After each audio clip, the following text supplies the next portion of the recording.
For the 2025 offseason, a lot of Lions fans have grown very angry at the moves that Brad Holmes has made so far. So much so that a nickname has become attached to him, Bargain Bin Brad. But is the nickname justified? We're going to talk about it, so stay tuned. What are we? What makes us what we are and what we're going to be? It's grit. It's what we started with last year, guys. Doesn't matter if you have one ass cheek and three toes. I will beat your ass. Can definitely compete with the big dogs. 10-5 end zone touchdown Detroit Lions. You guys are unbelievable, man. I'm telling you. We are driven by Detroit. Hello, Detroit Lions fans, and welcome on back to yet another episode of MCM Motor City Mania. I'm your host, David T. Pike, and as always, we're diving on in. So, folks, this is an episode that, again, it's very difficult for me to make because I can see both sides of the argument when it comes to this conversation. And the reason why I can see both sides of the argument is because I know exactly what some Lions fans are going through as far as on the one side, which is the easier side to understand, which is the irritation, anger, disappointment, whatever phrase you'd like to use. But then I can also see the other side of the argument where people are like, listen, you have to trust Brad Holmes, you have to pay attention, you have to be patient, you have to wait and see what he's going to do. But the problem is that when it comes to Detroit Lions fans right now, there are more Lions fans that are on the freaking latter than they are on the former. And the reason why I can say that is because when it comes to the Detroit Lions fan base, a lot of Lions fans are very impatient about wanting to get to a Super Bowl. A lot of people are like, listen, this is the best Lions team that we've had in decades. This is the time we need to be going for a Super Bowl. We need to play hardball. We need to play fast. We need to get our, proverbial poop in a group, and we need to strike while the iron is hot.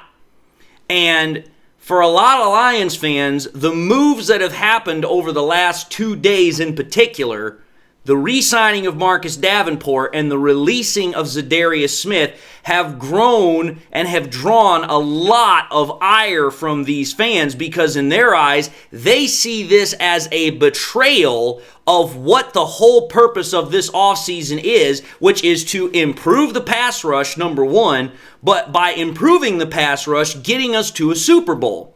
So there are a lot of Lions fans that are criticizing and downright turning hostile towards what Brad Holmes is doing. And again, I'm not here to admonish those fans because I can understand where that's coming from. I understand why Lions fans that are in that camp feel the way that they do. I truly do. But at the same time, the real question I have to ask here when we're having this conversation is it correct to actually criticize Holmes' moves so far? Now, I know for some people they're going to be like, you're really going to try and rush to the defense of Brad Holmes. Yes, I am. And I'll tell you why I'm going to rush to Brad Holmes' defense.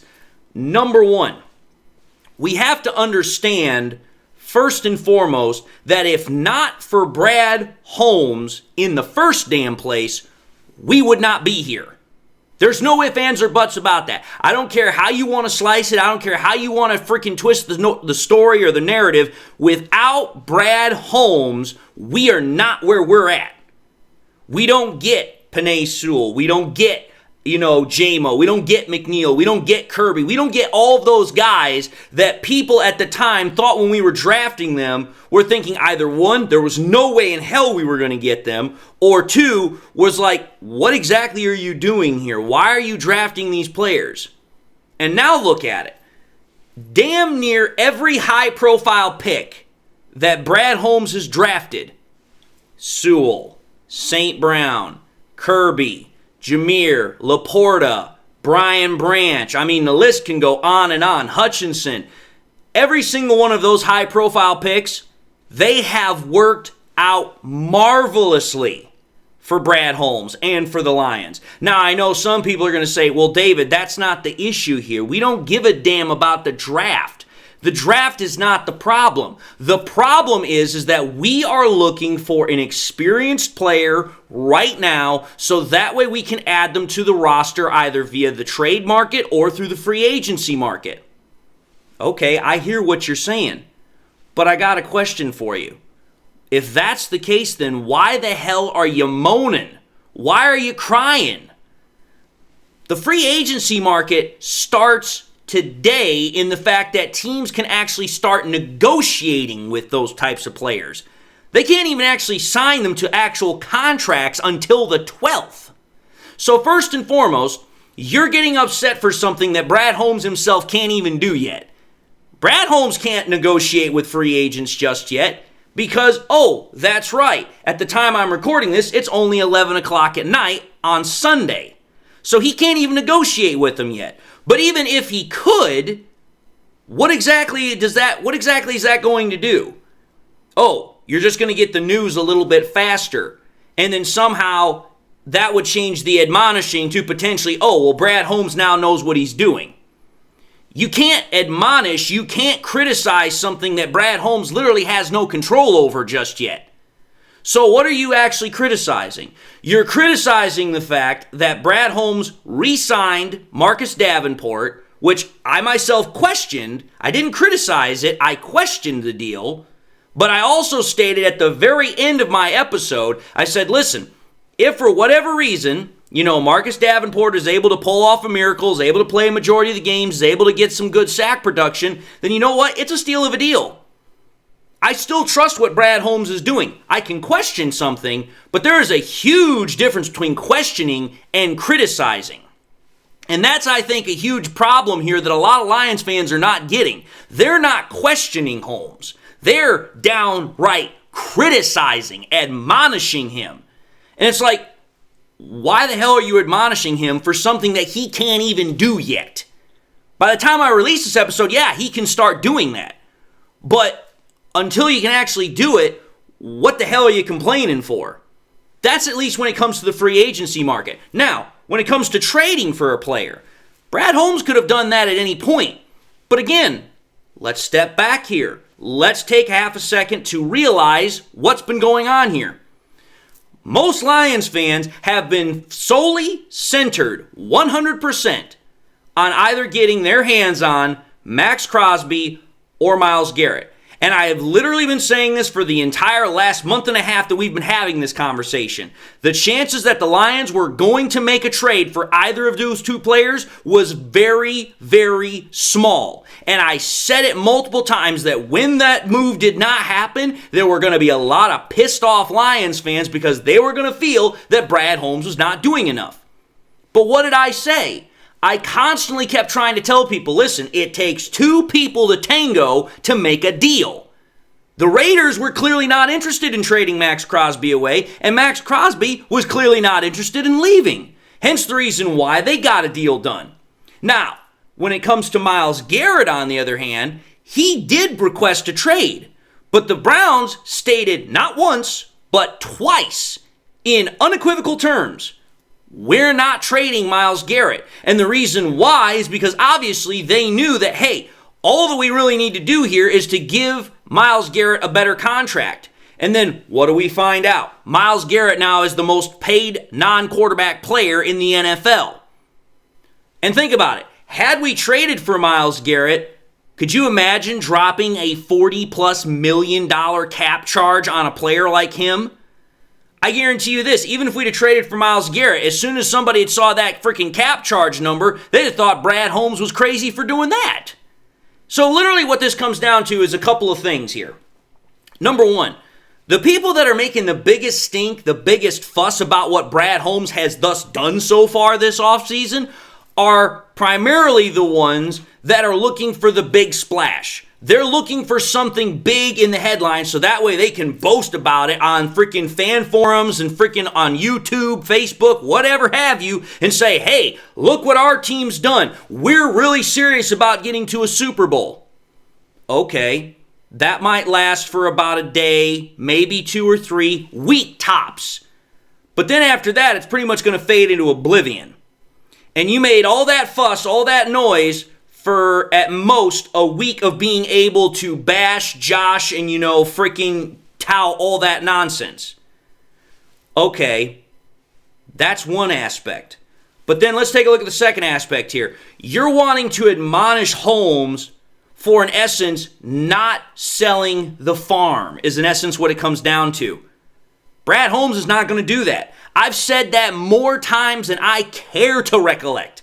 I said it since the very beginning. Brad Holmes is not going to sell the farm for any one damn player. It's not going to happen. I don't care if it's Myles Garrett. I don't care if it's Max Crosby. Hell, I don't care if it would be some of the best players that ever played in the NFL. He ain't going to do it. The reason why is, as I've also stated, the Lions are not interested in a one-and-done scenario when it comes to winning Super Bowls. They want to be able to win multiple Super Bowls. They want to be able to have long-standing success. Now, I know for some people, that's not what they want to hear. They want to be like, oh yes, we're putting everything we've got into it right now to win a Super Bowl this year. Because that is the instant gratification talking. That is the impatience talking. But again, I've said this before. You know what? You get that Super Bowl, that's great, that's grand, that's glorious. You have your one season of fame. You have your one season of, glory, if you will. But what teams are remembered? Certainly not the one-and-done teams. The teams that get into NFL lore, the players that get into NFL lore, they're not the one-and-dones. And unless they've done something over the course of their career, they also don't get into that. That's why teams like the 60 Packers, the 70 Steelers, the 80 49ers, the 90 Cowboys, the 2000 Patriots, 2010 Patriots, the freaking 2020 freaking Chiefs. Those teams are the teams everybody remembers because, oh, that's right, they've got more than one singular piece of hardware. That's what gets the recognition, and that's what the Lions are going for. They're not going for being a shooting star that literally has one moment of bright glory, and then all of a sudden, it fades into obscurity again. And I know that for a Lions fan that is all about winning this year, that's not what they want to hear. But here's my point. If Brad Holmes is doing his job the way he's been doing it, which is building the roster for long-term success, building it to win for multiple Super Bowls, why can't you have both? Why can't you win a Super Bowl this year by making sure the roster is exactly the way it needs to be, while at the same time building for long-term success? I mean, don't get me wrong here. I would love to have a Super Bowl this year, but I also want to have multiple Super Bowls. And what if the moves that Brad Holmes has made thus far, the two moves that have caught the majority of ire from Lions fans, are just precursor moves? They're introductory moves to getting to that point. Again, I've said this before. I'll say it again here as well. I do not for a second believe that Brad Holmes is merely going to leave the edge rushing core to just Marcus Davenport and Aiden Hutchinson. He'd be crazy not to, especially considering the fact that Brad Holmes himself said, listen, we're not going to neglect the edge rushing room. We are always looking to upgrade it. So let's think about this. You sign Marcus Davenport, who, while he is an injury-prone player, you sign him to, in essence, a rotational depth contract.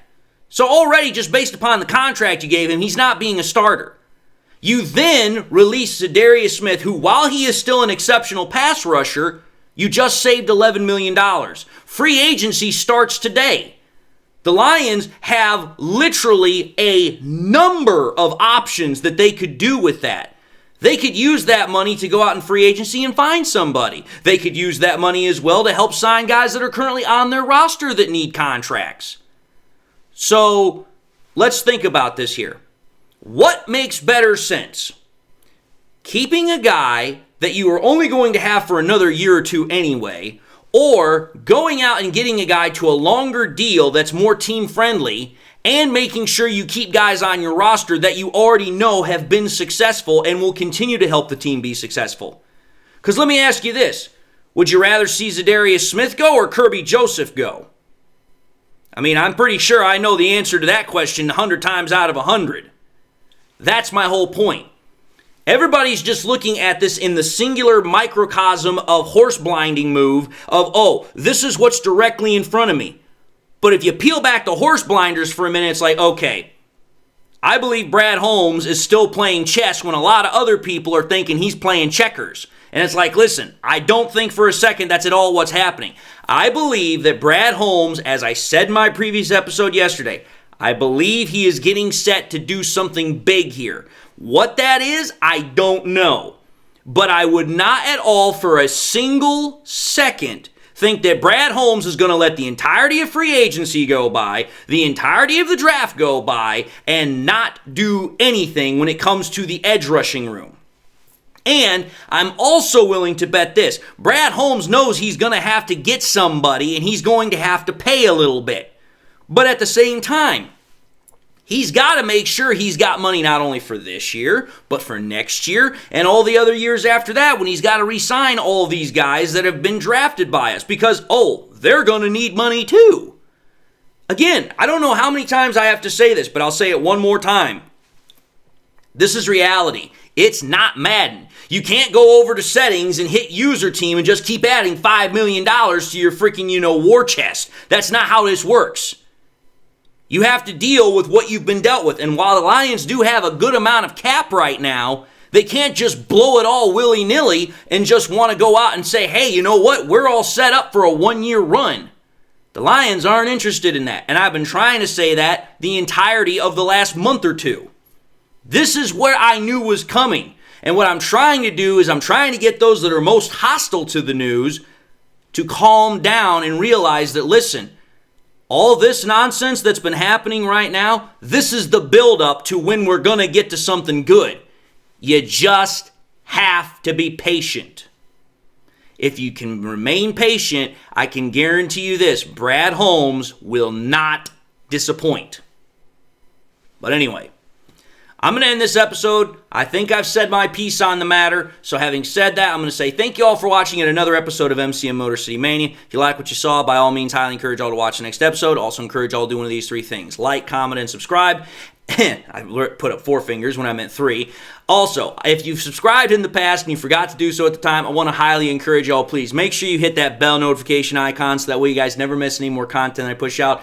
I also want to encourage y'all, please, to share this content with your Lions friends and family members. Share here on YouTube, share it on Twitter, share it on Facebook, share it anywhere and everywhere you possibly can. The more you can do that, the greater the channel can grow and spread. And with that being said, I sincerely hope that some people got something out of this message, that you guys were able to think about it a little bit, actually come to a different viewpoint, because that's what I want to do. I want to try and change the narrative and help you guys understand potentially not only where I'm coming from, but also maybe what the Lions themselves are doing by offering a unique perspective.